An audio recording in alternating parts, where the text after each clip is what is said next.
नमस्कार दोस्तों। आज अपन बात करने वाले हैं वाम पक्ष और दक्षिण पक्ष के बारे में। ये जो दोनों शब्द हैं ये फ्रांस की क्रांति से इन शब्दों का जन्म होता है।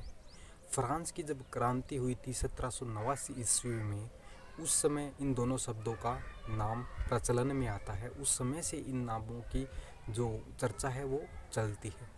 फ्रांस की जब क्रांति हुई थी 1789 ईस्वी में, उस समय लुई 16वें को कितना अधिकार दिया जाए, इस बात को लेकर के उनके बीच में झगड़ा चला हुआ था असेंबली में। ठीक है, वहाँ की नेशनल असेंबली में इस बात को लेकर के विवाद था। अब लुई 16वें के अधिकार को लेकर के विवाद था, तो वहाँ पर दो गुट बनने, पक्ष और विपक्ष तो होता ही है।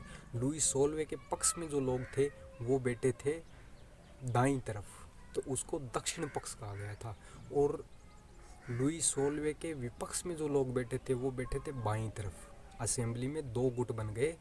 पीठासीन अधिकारी के बाईं तरफ जो बैठ रहे थे वो लुई 16वें के विरोधी थे, और जो लुई 16वें के पक्ष में थे वो पीठासीन अधिकारी के दाईं ओर बैठ रहे थे। तो यहाँ से इन दोनों वर्ल्डों का जिक्र हमें देखने को मिलता है। इन्हें लेफ्ट विंग और राइट विंग के नाम से भी जाना जाता है, वामपंथ और दक्षिण पंथ के नाम से भी जाना जाता है।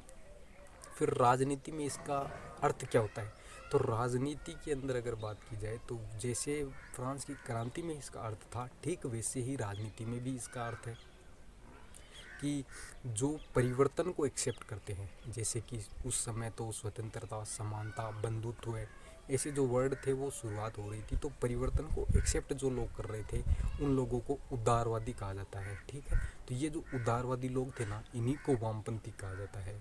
अब बात करते हैं दक्षिण पंथ की। तो दक्षिण पंथ जो था वो रूढ़िवादी था, मतलब अपने जो पुराना जो इनका राजा था उसके कहे अनुसार चलते थे, उसके नियमों को मानते थे। तो ये जो हमारा हो गया, राजा के कहे अनुसार चलने वाले जो लोग हो गए वो रूढ़िवादी विचारधारा वाले हो गए, तो उन लोगों को दक्षिण पक्ष कहा गया। तो यहाँ से वामपंथ और दक्षिण पंथ दोनों वर्डों का जिक्र मिलता है। उदारवादी विचारधारा के लोगों को वामपक्षी कहा जाता है और रूढ़िवादी विचारधारा के लोगों को दक्षिणपंथी कहा जाता है। तो ये था वामपंथ और दक्षिणपंथ